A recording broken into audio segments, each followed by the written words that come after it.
Cleaning work start பண்ணிவிடுவோமா? அங்கே இன்றைக்கி வந்து ஆயுத பூஜை க்ளீனிங் ஒர்க் ஸ்டார்ட் பண்ணுறோம். இன்னும் 2 டேஸ் தான் இருக்குது. இன்றைக்கி நாளைக்கு மட்டும்தான் இருக்குது. இன்றைக்கி ஒரு நாள் ஃபுல்லாக எல்லாத்தையும் க்ளீன் பண்ணுவோன்னு கேட்டால் தெரியல, டவுட் தான். பார்ப்போம் நாங்கள். ஸோ அதுக்கப்புறம் வந்துட்டு க்ளீனிங் ஒர்க்லாம் ஸ்டார்ட் பண்ண ஆரம்பிச்சிட்டேன். ஸோ ஃபஸ்ட்டு வெளியே இருந்துட்டு ஸோ எல்லாத்தையும் ஒட்டனை அடிச்சிட்டோம் அப்படின்னா அதுக்கப்புறம் உள்ளே போயிட்டு நம்ம எல்லாத்தையும் க்ளீன் பண்ணிக்கலாம் அப்படின்னு சொல்லிட்டு ஸோ அந்த வேலையை தான் பார்த்துட்ருந்தேன். ஸோ வெளியே ஃபுல்லாக வந்துட்டு கதவு கிட்ட எல்லாத்தையும் ஒட்டனை அடிச்சுட்டு அதுக்கப்புறம் வந்துட்டு இந்த வாசக்கதவில் அப்புறம் ஃபுல்லாக அந்த ஃபேன் மாட்டிருக்கு மேலே. ஸோ அதெல்லாம் ஃபுல்லாக க்ளீன் பண்ணிட்டேன். ஸோ நாளைக்கு வந்து ஃபேன்லாம் வந்து தொடச்சிடலாம் அப்படின்ட்டு ஒரு ஐடியாவில் இருக்கேன். இன்றைக்கே எல்லாத்தையும் பார்க்கணுன்னு நினச்சேன்னா முடியாது. ஏன்னா நம்ம கிளாஸ்க்கெலாம் போயிட்டு வந்தது கொஞ்சம் டயர்டாக தான் இருக்குது. ஸோ ஏன்னா நம்ம தான் எல்லாத்தையும் பார்த்துக்கணும் மாதிரி இருக்குது. ஸோ வீடு ஃபுல்லாக வந்துட்டு ஒட்டனை அடிச்சு விட்டுட்டு ஹால் ஃபுல்லாக ஒட்டனை அடிச்சிட்டேன். ஸோ அதுக்கப்புறம் கிச்சனில் இருக்கிற மேலே இருக்கிற இந்த பரணை மேலே இருக்கிற இந்த கொஞ்சம் தேவையில்லாத ஏதாவது பொருள் இருந்துச்சுன்னா அதெல்லாம் எடுத்து வச்சிடலாம் அப்படின்னு பார்த்தேன். ஆனால் அதில் இருக்கிறது எல்லாமே தேவையான பொருள் தான். எல்லாமே வந்து யூஸ்ஃபுல்லாக இருக்கிற திங்ஸ் தான் அது எல்லாமே.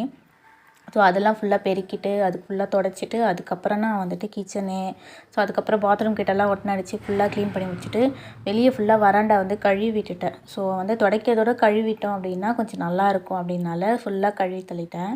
ஸோ அதுக்கப்புறம் வீடு மாப்போட்டு துடைச்சிட்டக்கப்புறம் ஸோ நைட்டுக்காக டின்னர் என்ன பண்ணலான்னு சொல்லும்போது சப்பாத்தி செய்யலாம் தான் ஐடியான டைம் கிடையாது அப்படின்றதுனால நான் வந்து என்ன பண்ணிட்டேன், இட்லியும் பட்டாணி உருளைக்கிழங்கு போட்டு கிரேவி பண்ணியிருக்கேன். ஏன்னா செம்ம டேஸ்ட்டாக இருக்கும். இட்லிக்கு வந்துட்டு குருமா வச்சு சாப்பிட்டோன்னா சூப்பராக இருக்கும்.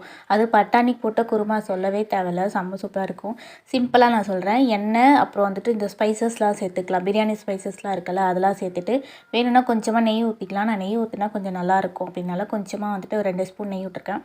ஸோ அது நல்லா ஸ்பைசஸ்லாம் கொஞ்சம் பொரிஞ்ச உடனே அதுக்கப்புறம் வந்து வெங்காயம் ஆட் பண்ணிக்கலாம். வெங்காயம் நான் வந்துட்டு நல்லா பெரிய வெங்காயம் நல்லா கொஞ்சம் பொடியாக கட் பண்ணி வச்சுருக்கேன். நீட் வாக்கத்தில் கட் பண்ணாலும் கட் பண்ணலாம், இல்லை நேர் வாக்கில் இல்லைனா நிறையா குட்டி குட்டியாக கட் பண்ணதாலும் கட் பண்ணிவிட்டு நல்லா வதக்கிக்கணும். ஏன்னா கொஞ்சம் ஒன்றும் பாதியமாக வதக்கினா கொஞ்சம் பெருசு பெருசாக இருக்க மாதிரி இருக்கும்.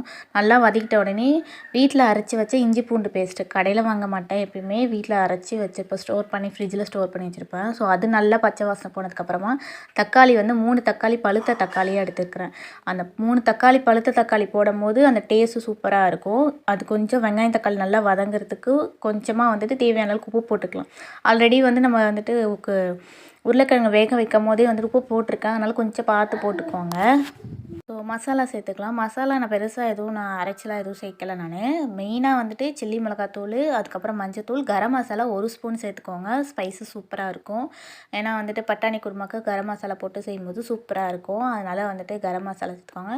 இதுக்கு மெயினாக டிஷ்ஷுக்கு என்னென்னா வந்துட்டு பேஸ்ட் அரைச்சிக்கணும். தேங்காய், பச்சை மிளகா 3 பச்சை மிளகாய் எடுத்துக்கோங்க.